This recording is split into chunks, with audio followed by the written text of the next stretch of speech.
a primeira pergunta que eu quero fazer é super direta. A gente já vai mostrar o gesto, um monte de pessoa fazendo uma saudação nazista, que eles dizem agora que não é nazista. É exagero quando a gente se refere a essas coisas como nazismo? É uma expressão inadequada? Ou, sim, são ali gestos que não só lembram, mas podem ser chamados de nazistas? Bom dia, Eduardo, bom dia, Cris. Olha, eu costumo dizer que a gente não deve chamar Bolsonaro de nazista, porque a gente não precisa. Quem fala que o Bolsonaro é nazista é o Bolsonaro. Quer dizer, se você pega uma descrição dos últimos 15 anos da carreira política do Bolsonaro, você vai ver, do Bolsonaro, tá? Não estou falando dos alunos do Porto Seguro, do Bolsonaro. Elogio a Hitler, invenção de um avô alemão que lutou na guerra, abraço a um sósia de Hitler, novamente elogio a Hitler, depois uma defesa dos alunos do Colégio Militar do Rio de Janeiro que possam homenagear o próprio Hitler 3 vezes, tá? Adoção de uma gramática nazista, a ideia do Brasil acima de tudo, depois a frase famosa do trabalho liberta, depois o Goebbels aparecendo lá numa atuação improvisada do secretário de Cultura. Eu acho que seria absolutamente surpreendente se, com o navio afundando do bolsonarismo, a gente não visse o surgimento de grupos abertamente neonazistas no bolsonarismo. Porque o Bolsonaro é isso. Quer dizer, é exagero, não é exagero? Pergunta ao Bolsonaro. Se você escuta o Bolsonaro dizendo esteticamente, gramaticalmente, que o bolsonarismo é isso, o nazismo é só estético, o bolsonarismo também é só estética, a gente vai perceber que não é a gente que tem que chamar o Bolsonaro de nazista. É o Bolsonaro que se assume nazista durante muito tempo. Então, é absolutamente natural que quando essa derrota se consolidou, a gente percebe que os caras estão saindo do armário. Eu me surpreendo com os que se surpreendem, sinceramente. Cris. Michel, bom dia. Deixa eu rapidamente falar, olha que eu ganhei ontem aqui. Opa, que felicidade. Espero que você goste. Aqui para recomendar o livro do Michel. Michel, a gente, como você falou, né, nós estamos diante de um personagem que claramente adota comportamentos, frases e, com isso, faz propaganda do nazismo. A Alemanha lidou com isso num cenário, inclusive, muito mais trágico e dramático, né, da história mundial. Como é que se faz? Quais são os instrumentos, Michel, para evitar que isso aumente, tome uma proporção maior do que já tomou na sociedade brasileira? Como é que uma sociedade democrática impede a propagação do nazismo? Ô, Cris, se você me permite, eu queria voltar à última frase que você disse. Eu peguei o finalzinho que você estava dizendo, que você estava conversando com o Eduardo, sobre política e militares, não é? Você diz, olha, tem um elemento aí que é um elemento de transformação do partido militar num partido legítimo, etc. e tal. Qual é a ideia dos militares? A ideia dos militares, né, é produzir a militarização da política. E aqui eles se encontram numa espécie de uma interseção com a extrema-direita neonazista. A extrema-direita neonazista não reconhece a ideia de uma sociedade civil. Não existe sociedade civil.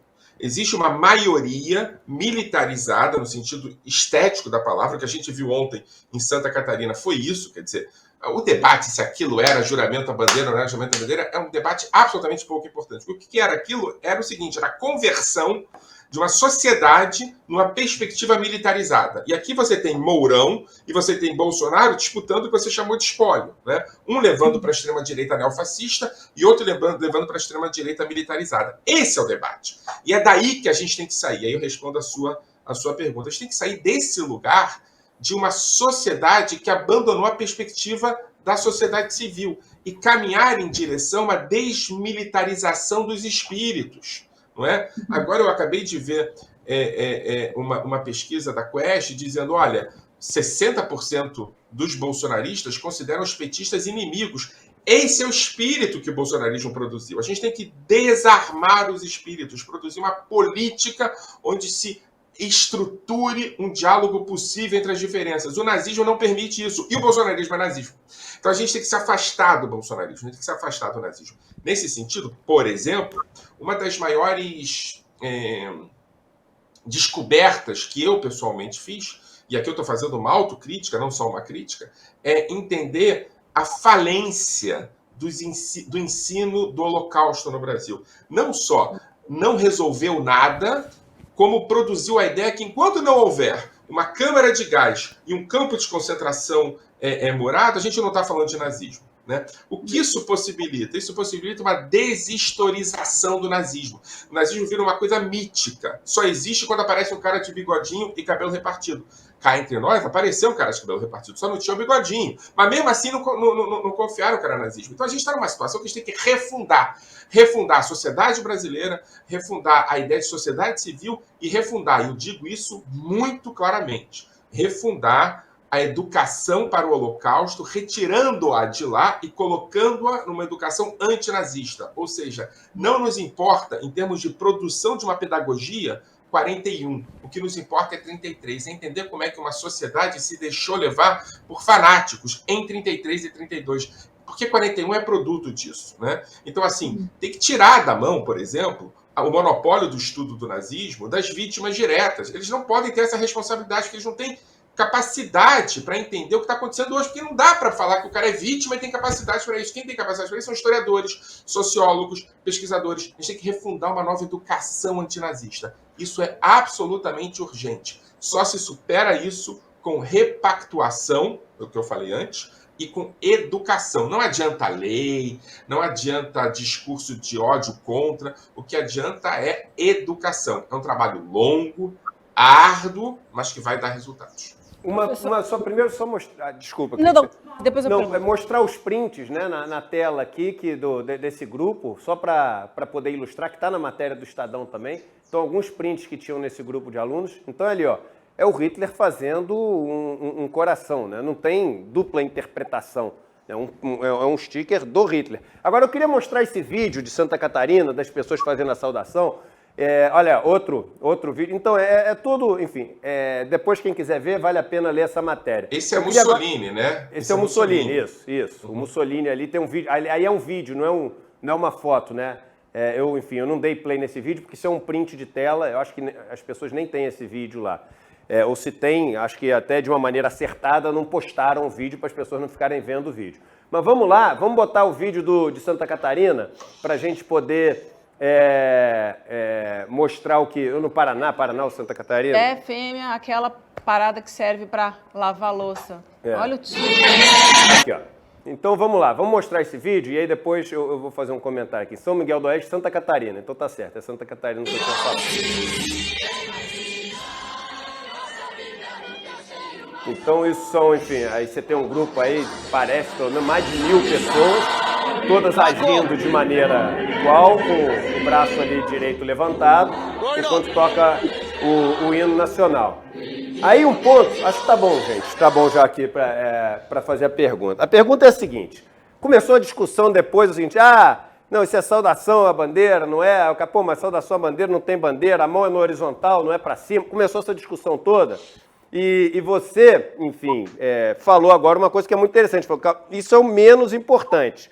Eu queria te passar primeiro para você analisar um pouco isso que aconteceu, mas eu tive uma fala outro dia, Michel, que é o seguinte, o que a gente vai fazer com os grupos neonazistas que se estruturaram, cresceram e estão espalhados de uma maneira operacional, se reunindo, toda semana, se encontrando, se comunicando no WhatsApp. Não deveria ter uma força-tarefa da Polícia Federal, alguma coisa, assim, realmente tendo isso como um assunto sério que tem que ser enfrentado imediatamente e urgentemente? Ou não, a gente não precisa se preocupar porque são pequenas células e tá tranquilo que Bolsonaro saindo, devagarzinho eles se dissolvem também. Eu posso estar completamente errado, mas eu acho que teria que ter um enfrentamento, porque eu acho que esse negócio se organizou muito, né?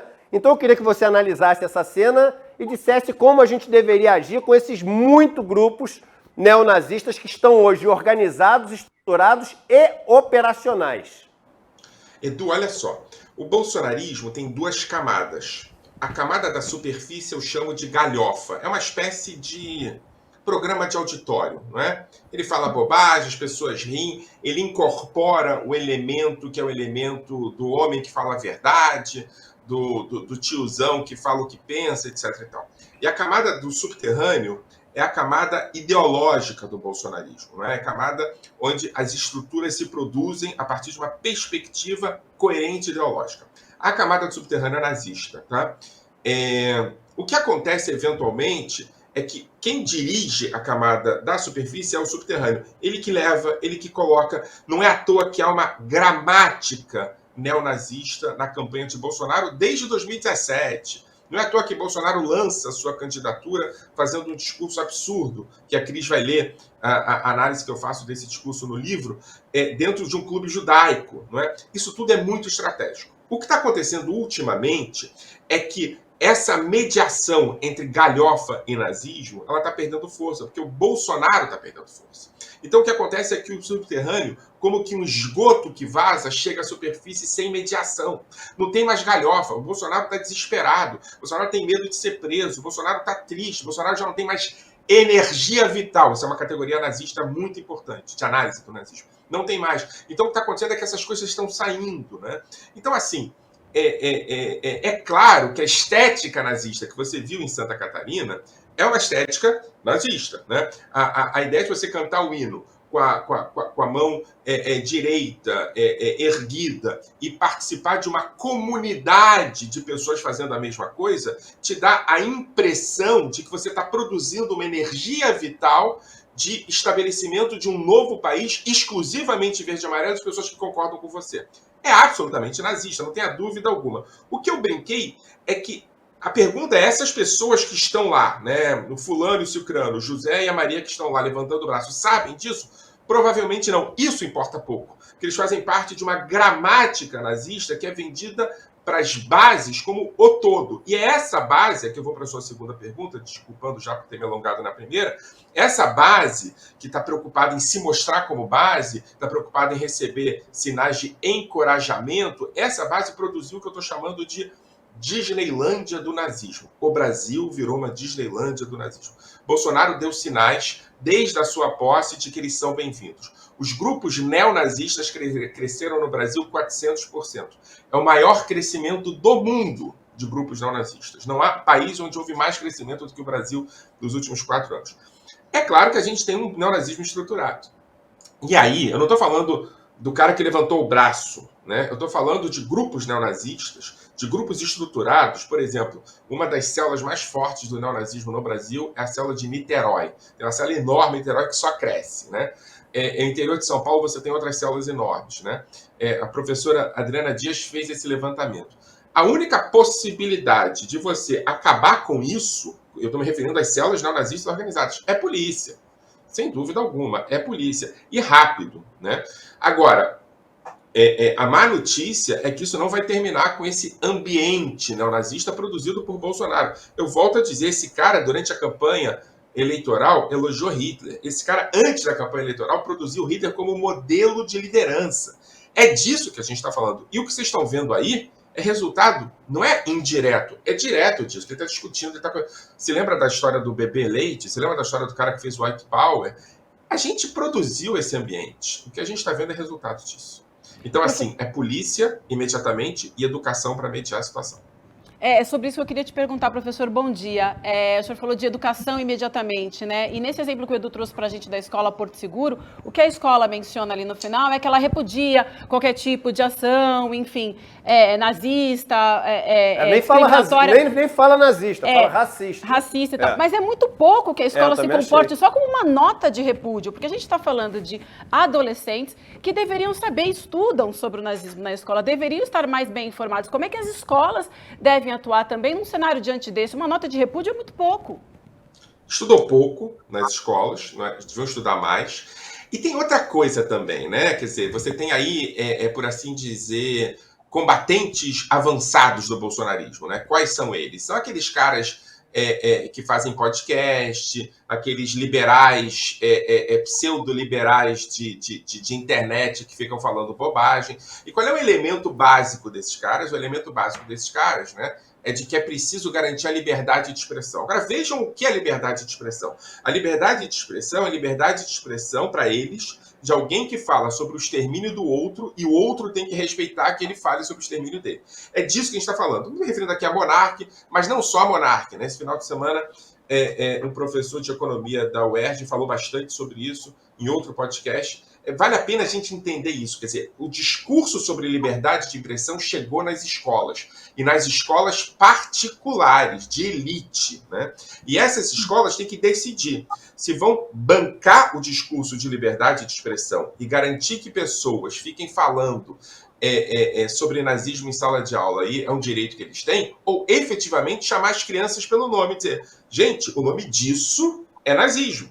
E nazismo não dá para entrar aqui. O que eu vejo com a escola sem partido nos últimos 6 anos, com o discurso anti-esquerda nos últimos 6 anos, com um medo dos pais de aluno, porque a educação particular tem isso. A educação particular, quem manda é o pai de aluno. E o pai de aluno se nazistificou na ponta. Então tem medo que ele tire o filho e você perca a mensalidade. Eu acho que isso é parte de uma decisão que deve ser feita pela sociedade. E que o dono da escola particular deve acatar. E a sociedade deve decidir se nazismo é ou não é aceitável. O que a gente viu aqui é que um cara pode falar durante 5 anos no poder que o nazismo é uma coisa legal e que Hitler é uma figura interessante, ele não foi sequer impedido de continuar no governo. Então a gente está numa situação muito grave. E a situação é grave ao ponto de que quem está produzindo um discurso que limpa o nazismo, que higieniza o nazismo, que possibilita o nazismo, é a elite. Então, assim, o discurso tem que ser um discurso para essa elite. E aí, racismo, extremismo, não é? O discurso não tem que ser esse, não tem que ser contra o racismo, contra o extremismo. Esses meninos estão produzindo, e eu fiz questão de falar sobre Mussolini, porque é um discurso completo, de Hitler a Mussolini, eles sabem o que estão fazendo, né? Educação sobre o nazismo nas escolas é muito ruim, tem 2 ou 3 páginas, e geralmente dada por projetos vinculados às vítimas, né? E, de novo, eu estou dizendo isso mais uma vez, que eu acho que é importante. As vítimas não têm que ser responsáveis em ensinar para os outros como elas viraram vítimas. Porque quem produziu as vítimas foi o algoz. Tem que estudar a história do algoz e não das vítimas. Né? A gente tem que entender como é que o nazismo virou o que virou. Como é que durante 6 anos, num país como o Brasil, né, um país do Chico Buarque, um país do samba, um país de uma literatura machadiana, um país desse jeito, como é que esse país virou um país do Bolsonaro durante 5 anos? E como é que depois de 5 anos a gente tem gente fazendo saudação nazista, cantando o hino brasileiro? Essa pergunta tem que ser feita. E a gente pode estudar essa pergunta entendendo como é que o país de Goethe virou o país de Hitler. Né? Agora, tem que estudar. Estudar e punir quem já nazistificou. E quem está produzindo essa nazistificação da sociedade brasileira é a elite branca. É com ela que a gente tem que conversar. Escolas particulares têm que ser chamadas a atenção, lugares onde a elite frequenta, clubes. Por exemplo, esse final de semana, o clube para quem eu torço, uma diretora do clube de futebol para quem eu torço, que ganhou a Copa Libertadores da América, fez um comentário absolutamente xenófobo. Flamengo, vamos dar nome, Flamengo, Ângela Machado, né? Isso. Ângela Machado. Essa mulher não tem que ser demitida, ela tem que ser presa. Xenofobia. Que é sergipana, viu? Que? Ela é sergipana. Olha isso, olha que loucura. É por isso que eu digo que as vítimas não têm que ser responsáveis por punir os algozes. Quem tem que produzir uma pedagogia antinazista no Brasil são profissionais disso, e não vítimas disso, né? Então, essa mulher não pode fazer um comentário xenófobo na página do maior clube do Brasil. Vamos só explicar, porque às vezes a gente aqui parte do princípio que todo mundo está sabendo o que aconteceu, e muita gente está sabendo, mas muita gente não está. Essa é a esposa do Rodolfo Landim, que é o presidente do Clube de Regatas do Flamengo, e que quando ela é uma bolsonarista, enfim, militante, e depois do ato já ilegal e que tinha sido prometido que não seria feito do Rodolfo Landim, de receber os jogadores com o Bolsonaro para receber a taça no dia da eleição, então o Rodolfo Landim se mostrou um cara sem palavra, se mostrou um cara baixo, um cara pequeno, entendeu? Um cara enfim, todo errado, usando o clube de regatas do Flamengo para projetinho pessoal dele. Mas vamos lá. Aí a esposa dele, no dia seguinte, ela faz o seguinte post: ganhamos onde se produz, perdemos onde se passa férias, se referindo ao Nordeste. Bora trabalhar, porque se o gado morrer, o carrapato passa fome, chamando os nordestinos de carrapatos que ficam, enfim, sugando o sangue do Nordeste. Então, foi assim. E ela é sergipana, eu fiquei sabendo também esse final de semana. E é diretora de responsabilidade social do Flamengo. Olha que repugnante, que loucura. Então, só pra gente contextualizar, desculpa, Michel, só te interromper, porque às vezes a gente fala de um assunto aqui, mas as pessoas não sabem do que a gente está falando. Então, pode continuar, perdão. É desumanização, é produção de estigma. Se você produz essa narrativa sobre nordestinos igual à narrativa que se produzia sobre judeus na Alemanha, você vai ver que não tem diferença alguma. A ideia de que o judeu é vagabundo, de que o nordestino é vagabundo, de que o negro é vagabundo, isso tudo está consistentemente dentro do discurso dessa elite.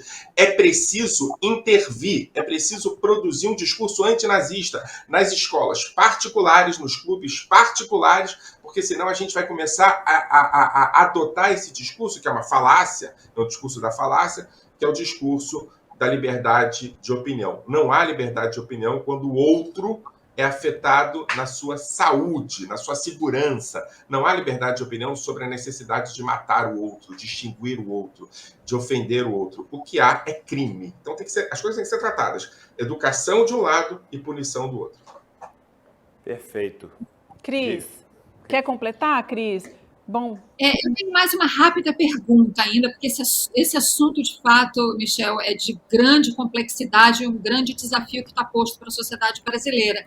Eu te pergunto o seguinte: você falou que a polícia, se combate isso com polícia, só que aí mais uma camada de dificuldade. E quando a polícia já está contaminada, ou pelo menos parte dela está contaminada por esse discurso, como é que se faz? Então, Cris, eu queria falar duas coisas, se eu tenho tempo para isso. A primeira questão é o seguinte: quem produz a polícia de uma polícia de Estado para uma polícia de governo, quem produz dentro da polícia uma prática miliciana, e a gente viu isso com a Polícia Rodoviária Federal, assim, essa história de dizer que o Bolsonaro não é nazista, etc. Então, a gente está falando de um governo que tomou para si realmente um manual de nazificação. É muito impressionante, né? E um dos elementos fundamentais desse manual é produzir na polícia uma milícia para o presidente, né? Que na Alemanha foi SS, né?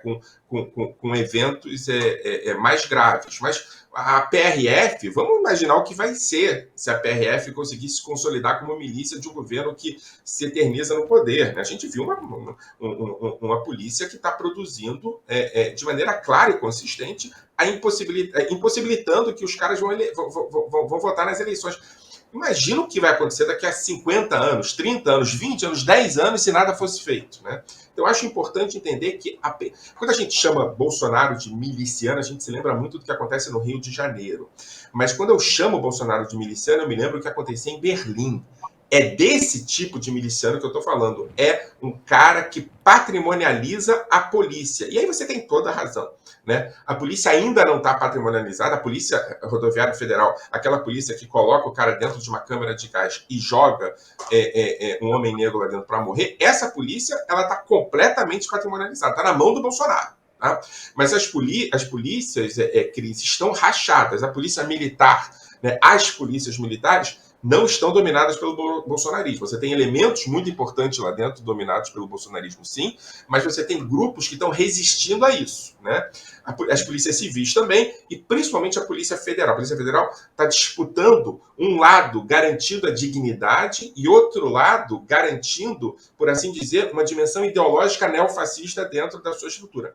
É preciso fortalecer o lado bom das polícias. E é preciso fazer uma reforma grande.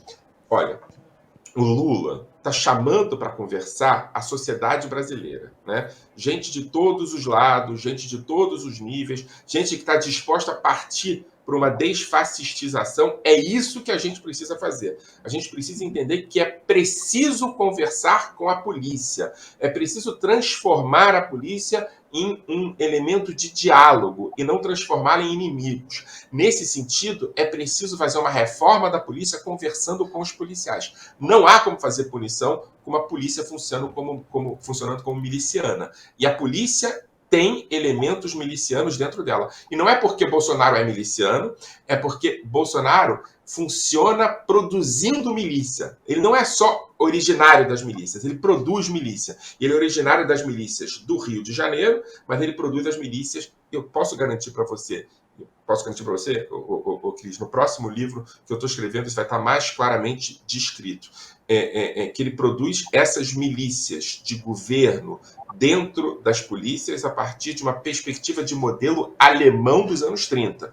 Garanto a você que é esse o projeto, né? E foi esse projeto que foi derrotado pelo Lula nessa vitória, que foi uma vitória, a gente acho que tem que falar sobre isso um pouco, uma vitória absolutamente heróica, né? Porque a dominação que se produzia na sociedade brasileira por essas perspectivas estava andando a passos largos. Professor, muito obrigada pela sua participação. Mesmo. Foi em cima da hora, mas foi ótimo, Edu. Estou recebendo pelo WhatsApp. Isso. A gente estava com uma audiência de mais de 30 mil pessoas ao vivo aqui, uma audiência gigante, muito importante ter tido a sua participação aqui com um tema que é absolutamente chave, né, nesse momento que a gente está vendo. Te agradeço muito o pronto atendimento aí. Eu agradeço pelo convite, contem comigo e vamos nos comprometer com essas mudanças, que elas são mais possíveis do que eram.